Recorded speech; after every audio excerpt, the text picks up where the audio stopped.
Salah Dubois sat in the back of the city bus, staring out the window without really seeing the blur of the urban landscape. 3 years.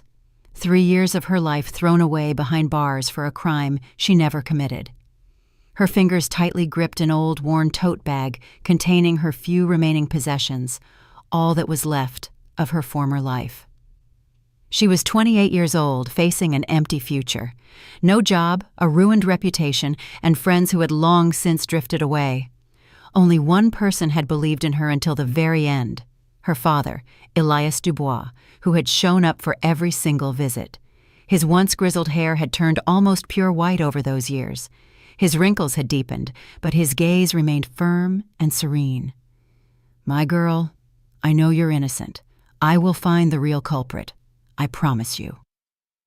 These words had kept her warm during the cold nights in the fictionalized Zelda State Penitentiary in Georgia, back when it felt like her whole world had completely collapsed. The bus came to a stop on a familiar street. Selah got off and took a deep breath of the spring air. It was a beautiful day in May. The trees were lush and fresh, and the sky was clear. She started walking toward her childhood home, feeling her heart pound faster and faster in her chest. Soon, she would see her father, hug him, and together they would begin to put an end to this long nightmare. But the house looked different. The picket fence was painted a different color, and unfamiliar flowers bloomed in the garden beds. Selah frowned, but figured her father might have wanted a change. She walked up the porch steps and rang the doorbell. A few seconds of silence passed, and then she heard footsteps. The door opened, and there stood her stepmother, Zola. She was a woman in her mid-40s with an impeccable hairstyle and a cold, calculating look. Zola had married her father 7 years ago, just 2 years after Selah's mother passed away. They had never gotten along. Zola was ambitious and always looking for an angle, and Selah had sensed it from day one. "Well, look who it is," Zola said, eyeing Selah up and down with clear disdain. "Free at last, huh?" "Where's Dad?" Selah asked, trying to look over the woman's shoulder into the house. Zola crossed her arms and offered a malicious smile, a smile that sent a chill down Selah's spine. "We buried him a year ago. This house is mine now," she said, with poisonous satisfaction. The world seemed to wobble beneath Selah's feet. She grabbed the doorframe, feeling her legs give out. "What? What are you talking about?" "Your dad passed away a year ago. There was a terrible fire at the cabin up in the Appalachians. The fire was so bad, they couldn't even identify the body." Zola seemed to relish every single word. "We laid him to rest as best we could. So go on your way. This house belongs to me now. He changed the will before he died." "You're lying!" Selah felt rage mixing with desperation. "My father was still writing to me a year ago. He came to see me in prison." Zola let out a mocking laugh. "Can you count? He's been dead for a year, and you were locked up tight, out of the loop. Such a shame. You couldn't even make the funeral. But then again, they don't exactly let convicts out for that, do they?" Selah was speechless. Her father's last letter had arrived 2 years ago. Then silence. She had thought he was sick or just busy. And now, he was dead. Dead and burned. And no one had even bothered to tell her. "Get out of here!" Zola ordered, slamming the door shut in her face. Selah stood frozen on the porch, staring at the closed door. Tears streamed down her cheeks, but she barely felt them. Her father was gone. The only one who had believed in her, the only one who had promised to find the truth, was no longer there. She was too late. She couldn't say goodbye. She couldn't tell him how much she loved him, or thank him for his unwavering faith. She turned and slowly walked down the steps. Her feet moved on autopilot, carrying her away from that house, away from the cruel smile of her stepmother. She wandered aimlessly through the streets until she found herself in front of a small, historically black church on the edge of town. Next to it was a cemetery. "I have to find his grave," she thought, wiping her tears. "I just need to stand next to him for a moment. Ask for his forgiveness for not being there in his final moments." She pushed open the old wrought iron gates of the cemetery. Rows of crosses and headstones stretched out before her. Somewhere here, her father rested. Selah walked among the graves, reading the names, but she couldn't find a single one with the surname Dubois.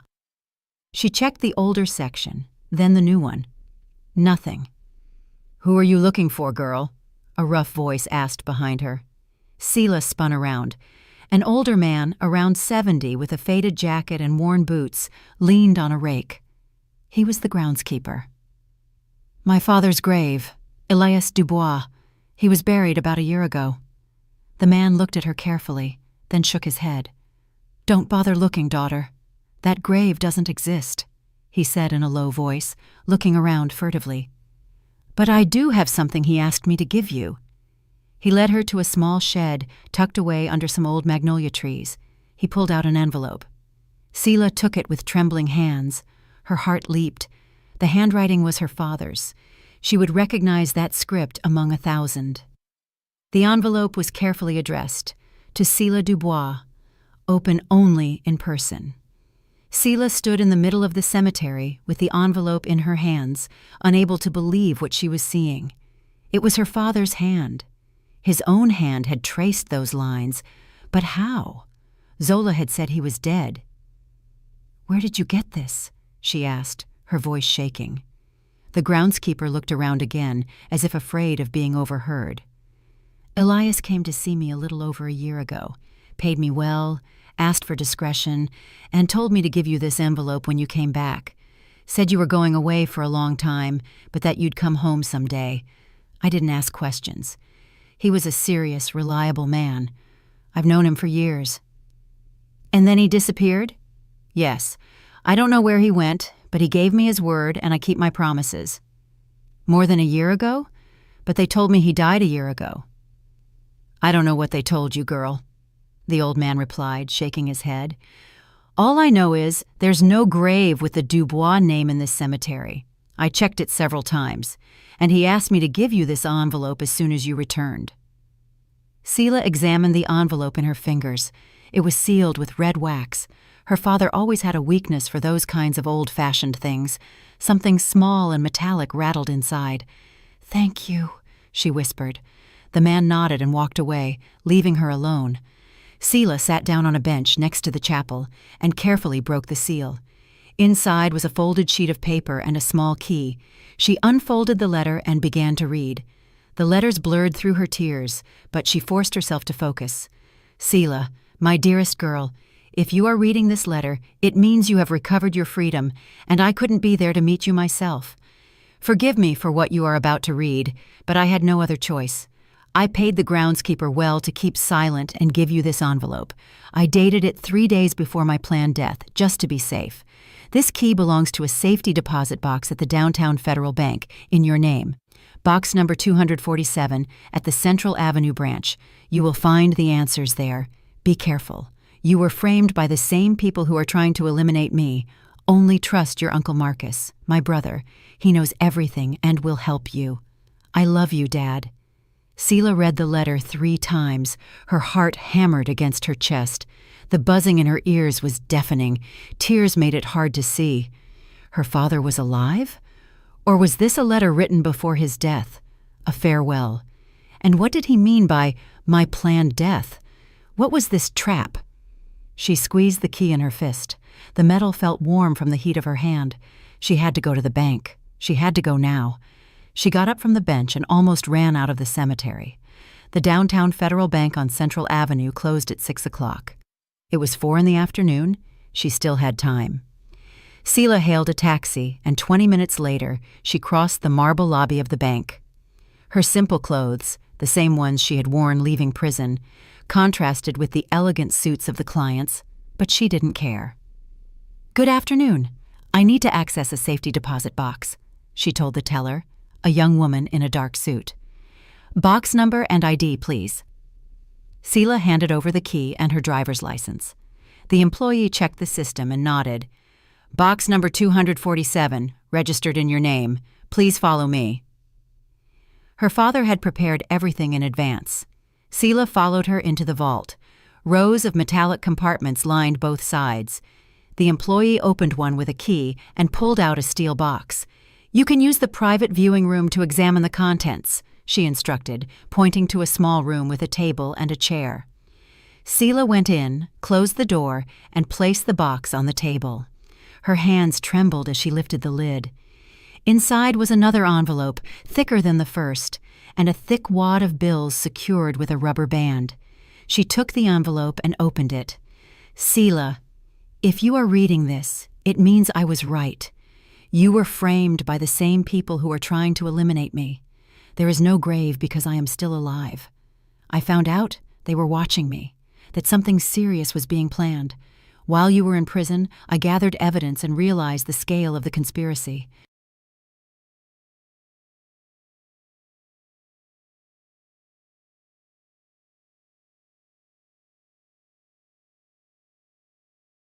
But they are more powerful and dangerous than I ever imagined. I had to fake my own death to protect us and buy time to investigate. I burned our cabin in the mountains. I put the body of an unidentified homeless man from the city morgue in the fire. Your Uncle Marcus helped me set up everything. He used to work for the police and still has contacts. Everything looked real, that I had died. Zola collected the insurance, $1 million, and inherited the house as planned. That diverted suspicion and allowed me to move freely. The people responsible for your conviction are my wife, Zola, and Vance Rollins.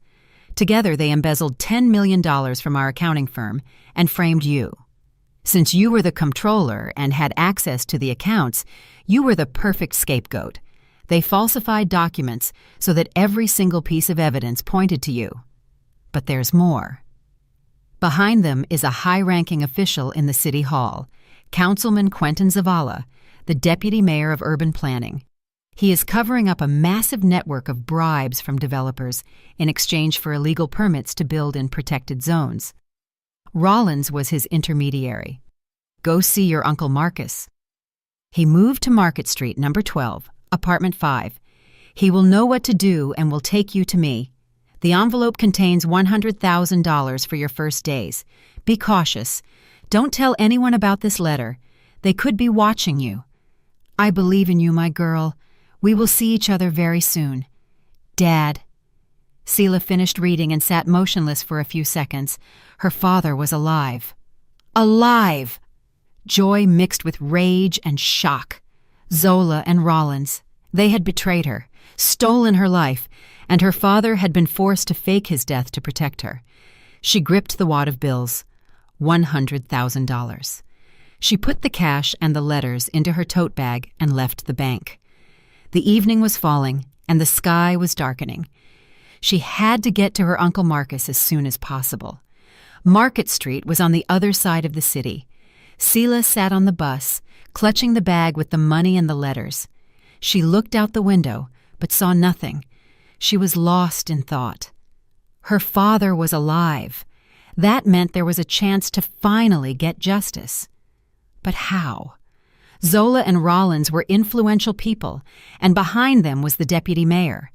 Against her alone, they had won easily. But now, she wasn't alone. She had her father and her Uncle Marcus by her side. Marcus Dubois was her father's younger brother. He was 53 years old, had served in the Atlanta Police Department for over 20 years, and was now retired. Sela remembered him as a good, honest man who always showed up at family celebrations with a gift and a joke. If her father trusted him, Uncle Marcus was a reliable ally. The bus stopped near a park. Sela got off and walked down a quiet street lined with 5-story apartment buildings. Number 12 turned out to be a typical apartment block from the 1960s with chipping paint on the facade. She climbed the stairs to the second floor and knocked on the door of apartment 5. The door opened almost instantly.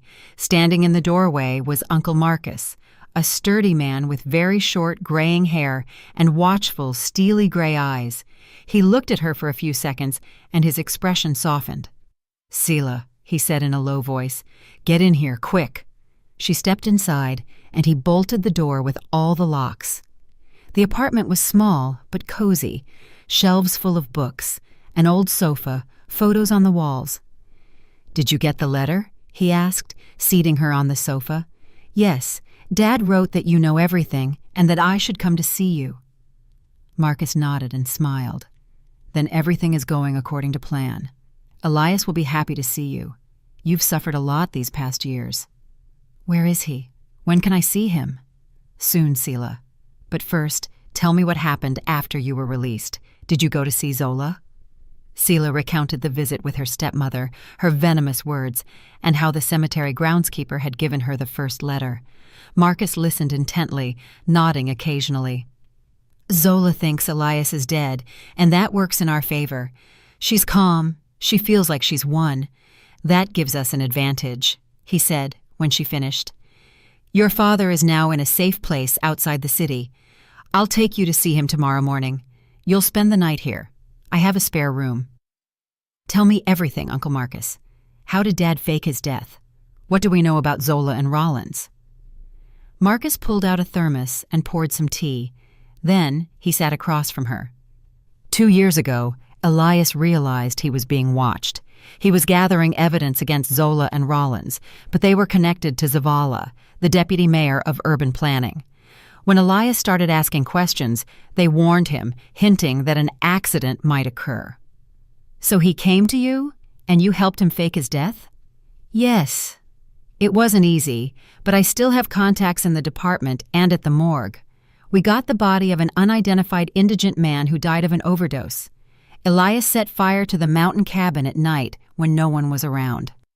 We placed the body so that after the fire, it would be visually impossible to identify.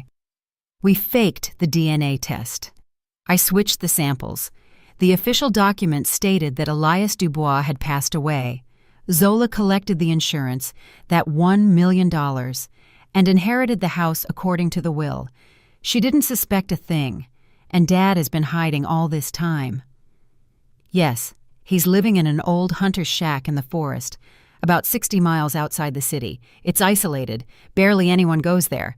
I bring him supplies once a week and pass along information.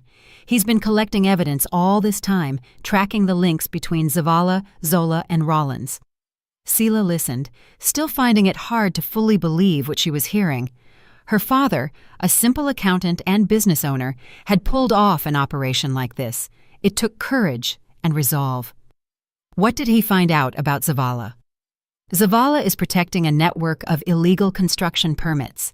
Developers want to build in protected natural areas, places where the law prohibits any work without numerous environmental assessments and authorizations. Zavala, in exchange for kickbacks, 5 to 10% of the project value, signs retroactive permits or manufactures documentation that looks legitimate, he said, pointing to several spots on a map. "Here, on the bank of the Clear River, a natural monument, a protected zone, but 2 years ago, they built a complex of upscale condos. Here, an old historic house, a cultural heritage site, and right next to it, they built a strip mall when construction is prohibited within 500 yards of such property. There are dozens of cases like this, and Rollins was the intermediary." "Yes, Vance Rollins met Zavala through the construction scene. He became the go-between for the developers and the official. He collected from the businessmen, passed part of it to Zavala, and kept the rest. But he wanted more. He decided to drain our company and frame you." "How did he do it?"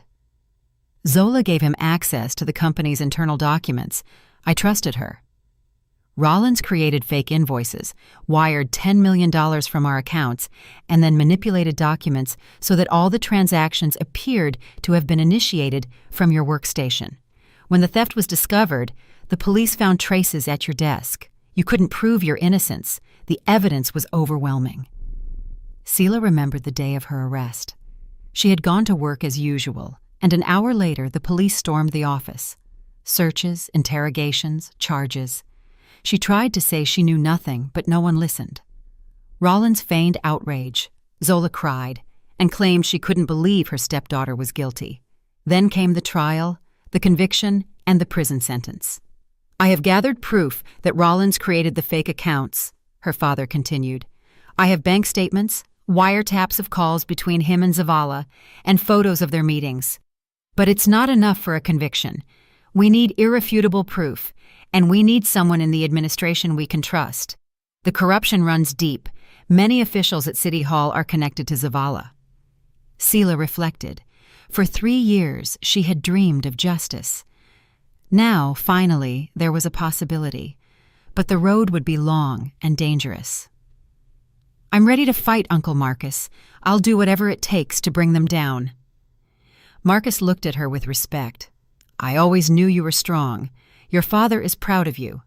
Tomorrow morning we'll go see him and discuss everything. For now, rest and eat. You need your strength." Marcus led her to the kitchen, where dinner was still steaming inside the oven. He set the plates on the table. The smell of homemade food hit her, and her stomach protested loudly. 3 years of prison food had made her undemanding, but before her was a feast. Roast chicken with crispy golden skin, baked potato wedges, a fresh salad of tomatoes and cucumbers, and a slice of fragrant whole wheat bread. "Sit down, eat. Don't be shy," Marcus said, pouring her tea into a large mug. "I cooked this especially for today. I knew you were coming." Sela sat down, picking up the fork with trembling hands. She brought the first piece of chicken to her mouth and closed her eyes in pleasure. The meat was tender, juicy, with a subtle aroma of garlic and herbs. She chewed slowly, savoring every texture. In prison, roast chicken was a rarity, and when it appeared, it was dry and flavorless. This, on the other hand, was happiness on a plate. She ate in silence, focused, as if afraid the food would vanish if she looked away for a second.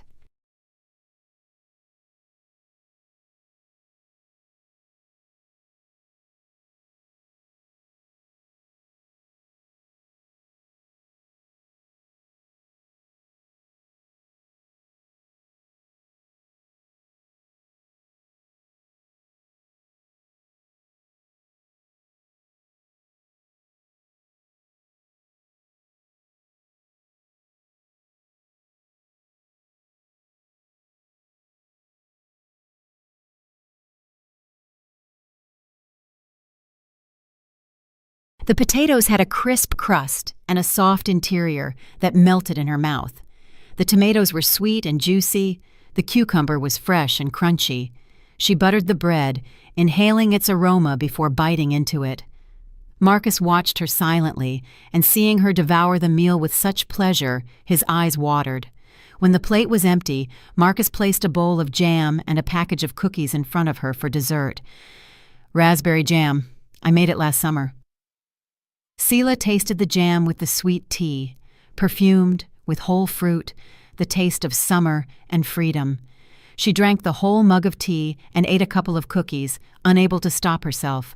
Her stomach, unaccustomed to normal food, protested, but she couldn't deny herself this small joy. "Now go take a bath," Marcus said, pointing to the bathroom. "The clean towel is on the shelf, and the robe is hanging on the hook. A good soak will do you good." Sela went into the bathroom. It was a small but inviting room. White tiles, an old but well-maintained bathtub, a mirror over the sink. She turned on the faucet, and the steam began to rise. On the edge of the tub was a bottle of bubble bath and a new bar of lavender-scented soap. She undressed and slowly submerged herself in the hot, almost scalding water. It enveloped her and penetrated every pore. A sigh escaped her lips. In prison there were only cold or lukewarm showers, 5 minutes in communal rooms. This was a luxury she had forgotten. She poured bubble bath into the water, and the tub filled with perfumed clouds. She lay back up to her neck, closed her eyes, and allowed herself to relax for the first time in 3 years. The hot water didn't just wash away the grime. It washed away the exhaustion, the tension, and the fear. She stayed there for about 20 minutes, adding more hot water when it started to cool. She washed her hair with a real shampoo that smelled like apples, not that institutional product that left hair rough like straw. She scrubbed her body with a soft sponge until her skin was pink. She rinsed off, dried herself with the towel, and wrapped in a terry cloth robe, she went out to the room. The room Marcus had prepared had clean pajamas laid out on the bed, simple, cotton, cool to the touch. She changed and got into bed. The sheets smelled clean and like sunshine. Marcus must have washed them on the balcony. The pillow was soft, the blanket light and warm. Seela sank into the pillow and felt the tension of the day slowly dissolve. A clean bed, a full stomach, the warmth of the bath, small joys that she had once taken for granted now seemed like the greatest blessings. She cried without pain, tears of relief and gratitude. She fell asleep thinking that the next day she would see her father, that together they would fight for justice, that a hard but possible path lay ahead. But in that moment, she only allowed herself the happiness of simple things: hot food, clean water, and a soft bed. The morning started early. Marcus woke Seela at 6, and within half an hour they were in his old car on their way to the countryside. The road crossed fields and groves. Settlements grew scarcer and scarcer. Seela looked out the window with anticipation. Soon she would see her father, alive and well. For 3 years she had thought he was supporting her from home, but it turned out he had been in hiding, risking his life for the truth. An hour later they took a secondary road. The car bounced in the potholes. The woods closed in on both sides, and rays of sun filtered through the canopy. Finally, a small wooden cabin with a slightly sagging roof appeared. Marcus parked next to the porch and cut the engine. "We're here. Your father is inside." Seela bolted out of the car and ran toward the house. The door opened, and Elias appeared in the doorway. He was thinner than she remembered, his hair completely white, but his eyes held the same kindness and strength. He opened his arms, and Seela rushed into them. "Dad!" she sobbed, hugging him tightly. "My girl, finally," he whispered, stroking her head. "I've missed you so much." They stayed like that for several minutes, unable to let go. Then, Elias led her inside. The cabin was small. One room with a wood-burning stove, a table, 2 beds, and some shelves with books and canned goods, maps of the city, and diagrams marked with notes hung on the walls. "Sit down, Seela. We have a lot to talk about," he said, indicating a seat. "Marcus, please close the door." "Dad, why didn't you tell me right away that you were alive? I thought you were dead," she chided gently. "Forgive me, darling, but it was necessary. If you had known, you might have unintentionally exposed me. Zola was surely watching you through acquaintances or the prison administration. The slightest slip-up, and everything would have been lost." "What have you found out all this time?" Elias stood up and walked over to the map on the wall, where several points were marked with red circles and arrows. "The system works like this. Developers want to build in protected natural areas. By law, it's forbidden. You can't build without permits from the Department of Environmental Protection and numerous assessments. But Zavala, the deputy mayor, has contacts in the department and bypasses the controls. In exchange for a bribe of 5 to 10% of the project, he signs retroactive permits or manufactures documentation to make everything look legal." He pointed to several locations. "Here, the bank of the Clear River, a natural monument. 2 years ago, they built a complex of condos. Here, an old mansion, a cultural heritage site, and next to it, they built a mall when regulations prohibit construction within 500 yards. There are dozens of cases like this." "And Rollins was the intermediary?" Seela asked. "Yes, Vance Rollins got involved with Zavala through the developers. He acted as the messenger between the businessmen and the official, collecting, giving a portion to Zavala, and keeping the rest. Then he went further. He decided to seize our company and frame you." "How did they do it?" "Zola facilitated access to the internal documents. I trusted her. Rollins generated fictitious accounts and diverted $10 million from our company accounts. Then he falsified the records to make it appear that all the transfers originated from your workstation. When the shortage was discovered, the police found footprints on your computer. You couldn't prove your innocence. The evidence was solid." Seela remembered the day of her arrest, the police raid, the accusations. She tried to explain, but no one believed her. Rollins feigned shock. Zola cried and declared she didn't believe her stepdaughter was guilty. Then came the trial and the prison sentence. "I have compiled proof that Rollins created the fictitious accounts," her father said. "I have bank statements, wiretaps of calls between him and Zavala, and photos of their meetings, but it's not enough. We have to catch them in the act, with the money or the documents in hand. Only then will the district attorney and the judges trust us." "How will we do that?" Sela asked. Elias returned to the table and pulled out a folder of documents.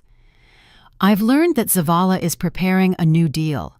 A major developer wants to build a luxury residential complex in the Old City Park, a historic 19th century garden. It's illegal, but Zavala accepted a $15 million bribe. The operation is scheduled for 1 week from now. Rollins is, again, the intermediary." "Does that mean we have to catch them during the money drop?" "Exactly. But for that, we need help from the police and the district attorney's office. The problem is that many officials are connected to Zavala.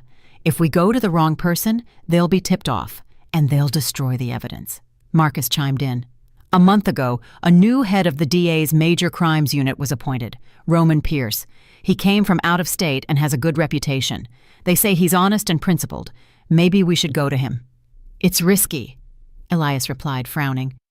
"We don't know him. And what if he's also on their side?" "We have no other choice, Dad," Sela said.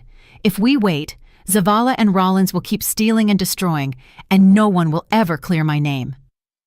Her father looked at her with tenderness and nodded. "All right, but first we need a guarantee. We will gather all the evidence and hand it over to a journalist. If something goes wrong, the information will come out anyway." "Which journalist?" she asked. "There's an independent digital magazine, Justice Watch. Its director, Terrence Major, is known for his investigations into corruption. I contacted him online. He's willing to help, but he needs solid proof." Sela felt a jolt of hope. The plan was beginning to take shape. Gather evidence, give it to the journalist, go to the DA's office, and catch the culprits in the act. It was risky and dangerous, but possible. "When do we start?" "Right now. Tonight you will meet with Major and give him copies of the documents. Tomorrow you'll go to the DA's office to see Roman Pierce, and in 1 week we'll set the trap for Zavala and Rollins." That same evening, Sela met with Terrence Major in a modest coffee shop on the city's outskirts. The journalist, a man in his 40s, drank coffee and listened carefully to her story. "So, your father is alive and has been gathering evidence for 2 years?" he asked when Sela finished. "Yes. Here are copies of the documents he gave me," she said, handing him a USB drive. Major took the drive and spun it between his fingers. "I've heard about Zavala.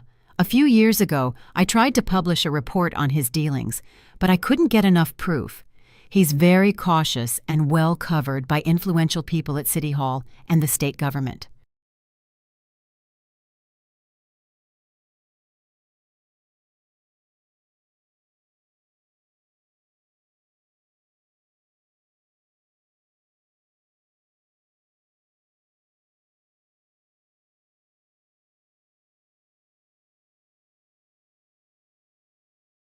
"If what you're saying is true, this could be a huge scandal."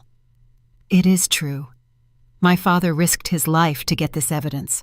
"Understood. I'll study everything and open an investigation, but we can only publish when they are caught in the act. Otherwise, they'll sue me for libel and win." "We understand.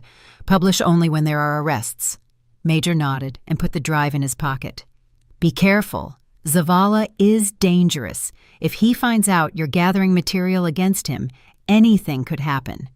"We know what we're up against." They said goodbye, and Sela returned to her Uncle Marcus. The next morning, she went to the district attorney's office. The building, in the heart of downtown, was gray and severe, with metal doors and a guard at the entrance. Sela passed security and went up to the 3rd floor, where Roman Pierce's office was located. The secretary, an older woman with glasses, looked at her suspiciously. "Do you have an appointment?" "No, but I need to speak with Mr. Pierce about an urgent matter." "He's busy. Come back tomorrow." "It's about corruption in City Hall and the wrongful incarceration of an innocent person. Tell him my name is Sela Dubois and that I spent 3 years in prison for a crime I didn't commit." The secretary frowned, picked up the phone, and dialed. "Mr. Pierce, There's a young woman here who claims she was imprisoned for a crime where she was the victim of a frame-up. Yes, Dubois. All right. She hung up and nodded to Selah. Go in. He'll see you. Selah entered a spacious office with bookshelves and a large desk. Behind it, a man in his 50s with silver at his temples and a severe expression. Roman Pierce stood up and extended his hand. Have a seat, Selah Dubois. I'm listening. Selah sat down and began to tell her story. She spoke of her arrest, the frame-up, Zola and Rollins, and the Zavala network. Pierce listened in silence, occasionally taking notes. When she finished, he leaned back in his chair. Serious accusations. Do you have proof? Selah took a folder from her bag with copies of the documents her father had given her. Bank statements, wiretap transcripts, photographs of meetings. My father gathered all this over 2 years. Pierce skimmed the papers. His face remained impassive, but Selah could see that he was examining them with tension and care. If this is true, we are looking at a large-scale corruption network, he finally said. But this evidence isn't enough to open a case. We'll need more concrete proof. In 1 week, there will be a meeting between Zavala and a developer.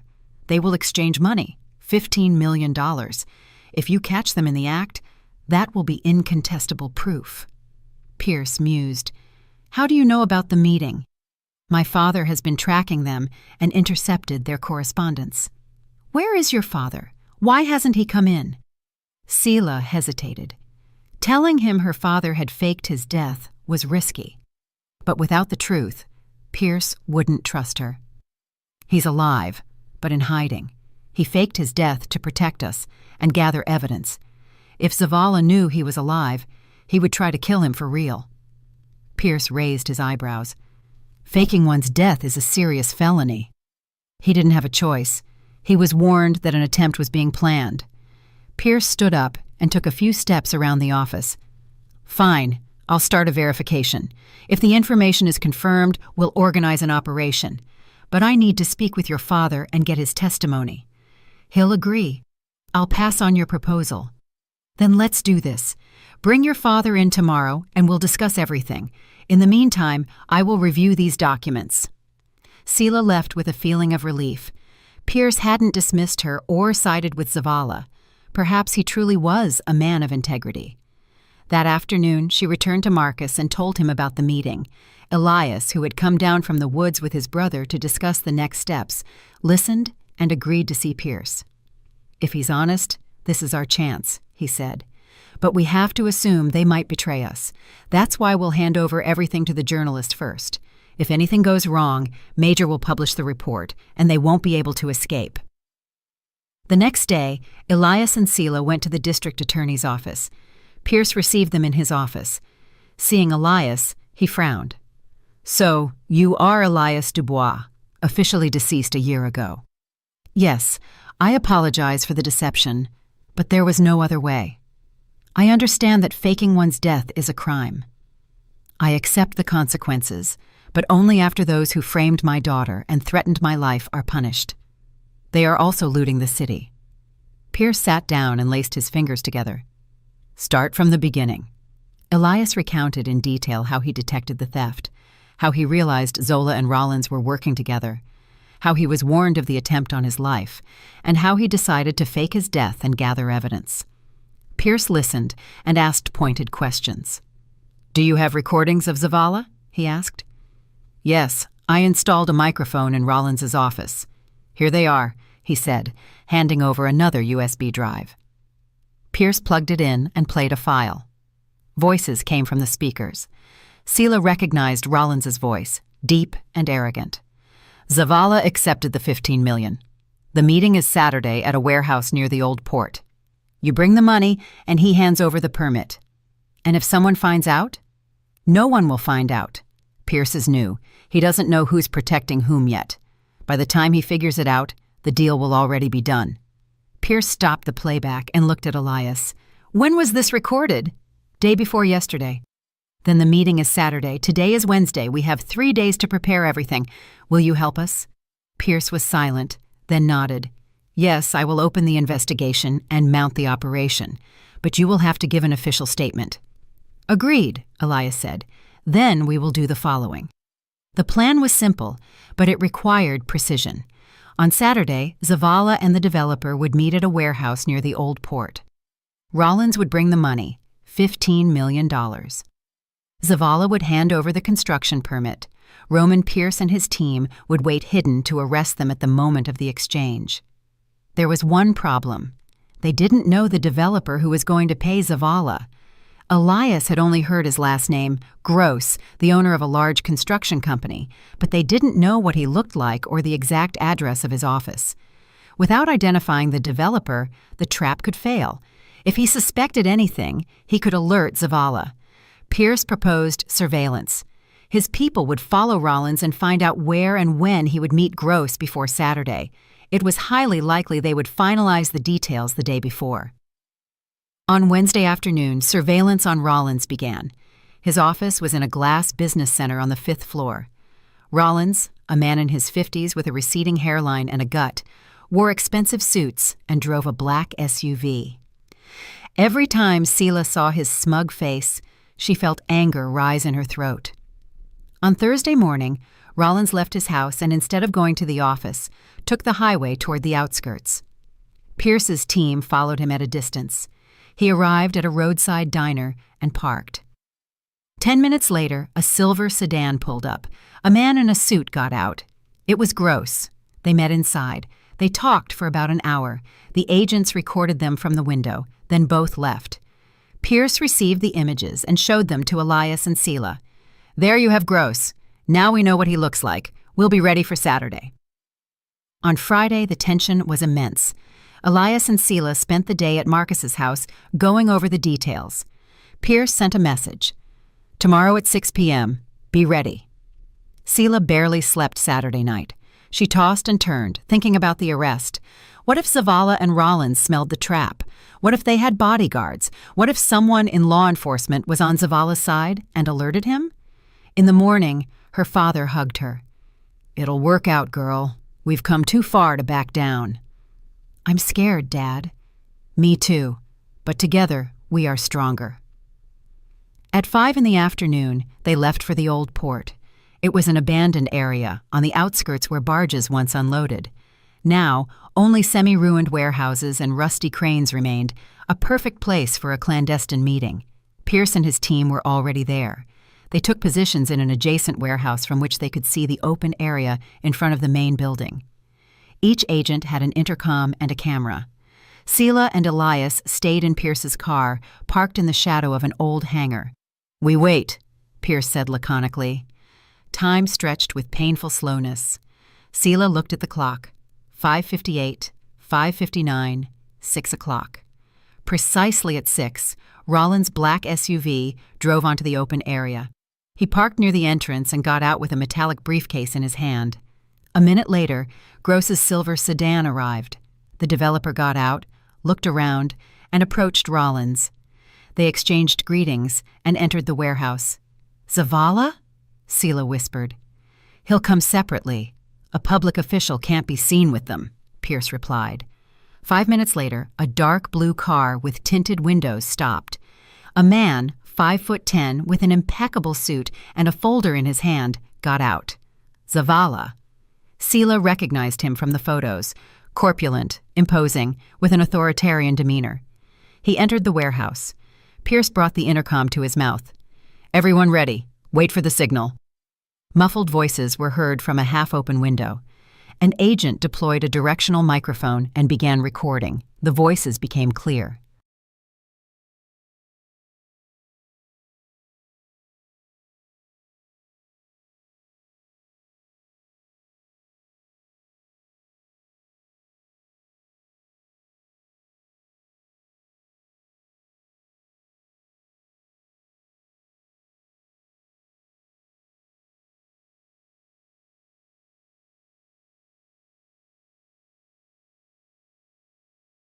The money is here, Zavala's voice said. 15 million, as we agreed, Gross replied. And the permit?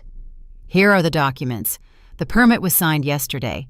The report certifies that the land is not a natural monument. All the stamps are in order. You can start tomorrow. Perfect. Here is your cut. The click of the briefcase was heard. "Do you want to count it?" "No, I trust you. It's a pleasure doing business with professionals." Pierce pressed the intercom button. Go in for the arrest." The agents stormed in from several sides at once. Sela and Elias jumped out of the car and ran after them. Inside, chaos reigned. Zavala tried to grab the briefcase, but an agent snatched it away. Gross ran for the exit, but was intercepted. Rollins stood there, ashen, his mouth hanging open. "Zavala, Rollins, Gross, you are under arrest for suspected corruption, bribery, and fraud," Pierce announced loudly, showing his badge. "Anything you say can and will be used against you in a court of law." Zavala glared at him with hatred. "You'll regret this, Pierce. I have friends in high places. You'll be fired in a week." "We'll see," Pierce replied calmly. "For now, put the cuffs on them." They searched the scene. The briefcase indeed contained $15 million. Zavala's folder held fake permits and fraudulent seals. Everything was seized as evidence. When the three were let out, Sela saw their faces. Zavala was dark and furious. Gross was terrified. Rollins was disoriented. Suddenly, Rollins saw her and froze. You should be in prison." "I've been released, Vance," Sela replied coldly. "Now it's your turn." "How did you find out all this? Who helped you?" Elias stepped out of the shadows and stood next to his daughter. Rollins saw him and turned even paler. "Elias, but you were dead." "As you can see, no. And now you will answer for everything you did." They led Rollins to the police car. Sela watched the vehicles with the detainees drive away and felt a mix of triumph and relief. It wasn't the end. Interrogations, proceedings, the trial, they were all still to come, but the most important step had been taken. The culprits had fallen. After the arrests, the hard work began. Roman Pierce interrogated the arrestees, reviewed documents, and gathered additional evidence. Zavala stubbornly denied his guilt, claiming the money was not a bribe, but a loan. But the recordings of the conversations and the testimony of Gross, who decided to cooperate with the investigation in exchange for a reduced sentence, shattered his alibi.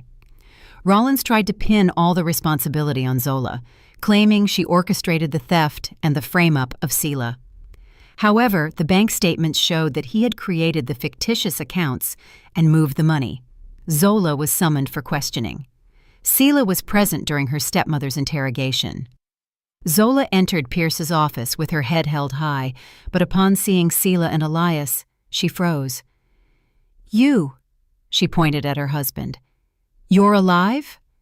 "Yes, Zola, alive and well," Elias replied calmly. "And now you will answer for your betrayal." "What betrayal? I didn't do anything." She tried to protest, though her voice trembled. Pierce placed a folder in front of her. "Here are the movements on your accounts. After the theft at your husband's company, you received $5 million. The transfers originated from accounts controlled by Rollins. Explain where that money came from." Zola turned pale. "Vance loaned it to me. I had debts." "What debts?" Elias asked coldly. "I paid for everything. You lived without deprivation." "It was personal." "Here are also the recordings of your calls with Rollins," Pierce said, playing the audio. Zola's voice came from the speakers. "When are you sending me my cut? I'm risking as much as you are. If all goes well, Elias won't know anything, and the girl will end up in jail." Zola covered her face with her hands. "I didn't want to. It was Vance. He dragged me into this." "You're lying," Elias cut in. "You suggested the theft yourself. You gave him access to the documents. You helped set a trap for Sela." "She was in my way," Zola suddenly screamed, cracking. "You always loved her more than me. I was nobody to you, just a convenient wife. And she, your golden child, I wanted to push her out and take what was mine." Sela listened to the outburst and felt not rage, but pity. Zola had spent 7 years in deception, betrayed her husband, and ruined her stepdaughter's life. For what? For money and an illusion of affection. Pierce ended the interrogation and ordered Zola's arrest. They led her away, and Sela stayed in the office, looking out the window. "How do you feel?" her father asked, approaching her. "Tired, Dad. Tired of all this." It will be over soon. The court will pass sentence, and we can live in peace. And you? You faked your death. That's also a crime. Pierce promised to take the circumstances into account. They'll probably give me a fine. It doesn't matter. The essential thing is that you are free. Selah hugged him. Thank you for not giving up. Thank you for believing in me. I will always believe in you, girl. A few days later, Terrence Major published a major investigative piece in his digital magazine, Justice Watch, Corruption at City Hall, How They Sold Our City. The article detailed the Zavala plot, listed the illegal construction projects, and included recordings and photographs. The story exploded. Other media outlets replicated it, and a wave of citizen outrage erupted. The mayor, who had previously covered for Zavala, was forced to resign. The regional district attorney's office began a massive review of all construction projects from the past 5 years. It came to light that Zavala had granted illegal permits worth over $200 million, causing enormous damage to the environment and cultural heritage. Elias was indeed fined for faking his death, but the judge considered that he acted to save his daughter and expose corruption, treating it as a mitigating factor. Selah was fully acquitted. The court recognized that Rollins and Zola had framed her. She was awarded $1.5 million in compensation for her 3 years of unjust imprisonment. It didn't give back the lost time, but it helped her start over. Rollins was sentenced to 12 years for fraud, document forgery, and bribery. Zola received 8 years for complicity in the embezzlement and falsification. Zavala received 15 years and the confiscation of all his assets. Gross received 5 years of probation for cooperating with the prosecution. When the sentences were read, Selah felt that the weight that had oppressed her for years was finally lifted. Justice had prevailed. Those who destroyed her life were punished. 3 months had passed since the trial. Selah and Elias returned to the family home, which was legally theirs again. Zola had managed to sell some of the furniture and belongings, but they bought new ones. Her father rebuilt the company that Rollins had driven to bankruptcy. It was a long and difficult process, but they had the main thing. They were together. One morning, Selah was having coffee in the kitchen when the phone rang. It was Roman Pierce. "Good morning, Selah. How are things going?" "Fine, Mr. Pierce. Thank you for asking." "I'm not just calling out of courtesy. I have a proposal. I need help. Someone who understands the mechanics of financial schemes and knows how to handle documentation. You spent 3 years in prison for someone else's crime, but you're an expert in accounting. Would you be willing to work as a consultant on an active case?" Selah stood motionless with the mug in her hand. "Are you serious?" "Completely. We are investigating a case of corruption and economic crime. Your experience would be invaluable." Selah thought about it. This job was an opportunity to help others who were unjustly accused, to fight corruption, and to give meaning to those 3 years behind bars. "I accept, Mr. Pierce. When do I start?" "Monday." She hung up and smiled. A life that seemed ruined was beginning to find new purpose. Her father also found his calling. He began consulting small businesses on defense against usurpation attempts and financial fraud. His experience against Zavala and Rollins made him an expert. Business owners came to him, and he helped them, satisfied with protecting honest people from scammers. Uncle Marcus continued his quiet life, proud of his niece and brother. He visited them often. Together, they recalled those intense days when they prepared the trap. One evening, Selah and Elias sat on the porch watching the sunset. It was deep autumn. The leaves were turning yellow, and the air was crisp and clean. "You know, girl, I often think about how everything could have turned out," Elias said, sipping his tea. "If I hadn't faked my death, Zavala could have killed me. So many coincidences, and they all worked in our favor." "They weren't coincidences, Dad. It was your decision and your bravery. You risked everything for the truth." "We both risked it. You could have broken in prison, but you held strong. That means a lot." Selah looked at him. In these past months, he had seemed to grow younger. His eyes shone again. He had gained some weight back. The wrinkles had softened. The gray in his hair looked noble, not aged. "Do you think about Mom?" she asked softly. "Every day. She would be proud of you. You are as strong and honest as she was. I miss her." "Me too, but we must keep going." They fell silent, listening to the rustling of the leaves and the chirping of the birds. Selah felt a peace she hadn't known in years. For the first time since her arrest, she could breathe deeply without fear that everything would collapse tomorrow.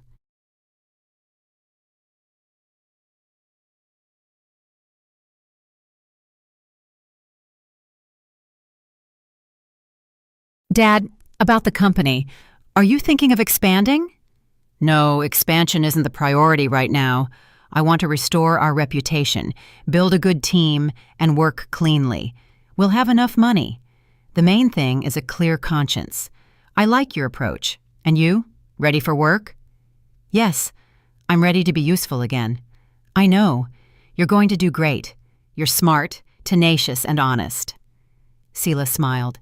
She truly felt that she had finally found peace. 3 years in jail hadn't broken her. They had tempered her. Now she knew the price of justice and was willing to fight for it. Another year passed.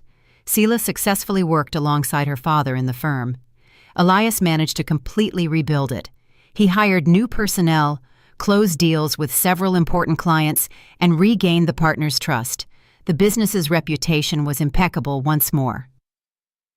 One Saturday, they went to the cemetery together, not the place where the groundskeeper had given Selah the letter, but the one where Selah's mother, Irene, rested.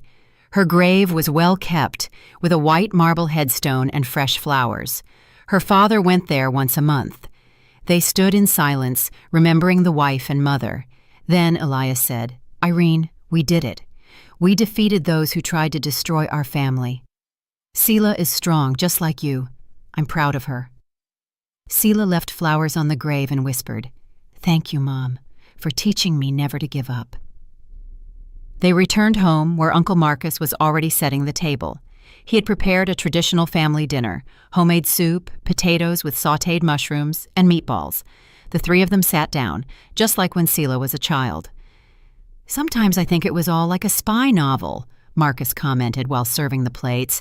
"A fake death, secret meetings, a trap for the corrupt." "Like in the movies," Elias smiled ironically. "Except in the movies, the heroes don't feel fear, and we were afraid every day." "But we won," Selah added. "And that's what matters." They ate dinner, talked about the future, and made plans. Marcus wanted to go fishing next spring. Elias planned to open a new line of business. Selah listened to them with a smile.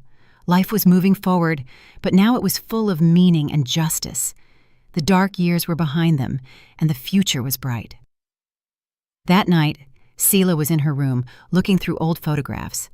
There she was with her mother on the beach, there with her father on her first birthday, there at her college graduation. Each photo was a piece of the past, a reminder of who she had been and who she had become.